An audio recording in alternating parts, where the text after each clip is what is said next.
Varahi silks మన నెల్లూరులో September 25వ తారీఖున గొప్ప ప్రారంభం. అర్జున్ రెడ్డి, కబీర్ సింగ్, యానిమల్ వంటి వరుస విజయాలతో సందీప్ రెడ్డి వంగ పాన్ ఇండియా డైరెక్టర్గా గుర్తింపు పొందాడు. ఇండియన్ సిల్వర్ స్క్రీన్కి కొత్త రకం కథనాల్ని పరిచయం చేశాడనడంలో కూడా ఎలాంటి అతిశయోక్తి లేదు. ఈ కోవలోనే మరోసారి తన సత్తా చాటడానికి పాన్ ఇండియా స్టార్ ప్రభాస్తో స్పిరిట్ని తెరకెక్కిస్తున్నాడు. ఈ మూవీలో ప్రభాస్ పోలీస్ ఆఫీసర్గా కనిపిస్తుండడంతో సందీప్ రెడ్డి ఈసారి ఎలాంటి కథ చెప్పబోతున్నారనే ఆసక్తి అందరిలో ఉంది. మొదటి నుంచి సందీప్ రెడ్డి తను తెరకెక్కించిన ప్రతి చిత్రానికి వన్ ఆఫ్ ది ప్రొడ్యూసర్గా వ్యవహరిస్తూ వస్తున్నాడు. తన బ్యానర్ పేరు భద్రకాళి పిక్చర్స్.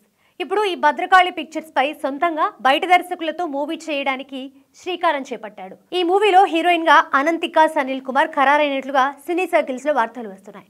మలయాళ చిత్ర పరిశ్రమకి చెందిన అనంతిక ఇటీవల 8 వసంతాలలో ప్రధాన పాత్ర పోషించి తన పర్ఫార్మెన్స్ తో కట్టిపడేసింది. శుద్ధి అయోధ్య అనే పలు రకాల పరిచయాలతో కూడిన బరువైన క్యారెక్టర్లో అనంతిక నటించిన తీరుకి విమర్శలు సైతం ప్రశంసలు కురిపించాయి. పైగా కరాటేలో బ్లాక్ బెల్ట్ కూడా. సందీప్ రెడ్డి ఇప్పుడు పాన్ ఇండియా డైరెక్టర్గా గుర్తింపు పొందాడు. దీంతో అనంతిక చిత్రాన్ని తన ఇమేజ్కి తగ్గట్టుగా నిర్మించడం గ్యారంటీ. కథనాల్లో పక్కాగా తన మార్క్ ఉంటుంది. ఈ నేపథ్యంలో సందీప్ రెడ్డి ఈ చిత్రాన్ని ఎలా తెరకెక్కించబోతున్నాడనే ఆసక్తి అందరిలో మొదలైంది. ఇక ఈ చిత్రం తెలంగాణ గ్రామీణ నేపథ్యంలో సాగే ప్రేమ కథగా ఉండబోతుందని వేణు అనే కొత్త దర్శకుడు తెరకెక్కించబోతున్నట్లుగా తెలుస్తోంది. హీరోగా మేం famous movie fame Sumanth Prabhas ఖరారైనట్లుగా కూడా వార్తలు వస్తున్నాయి.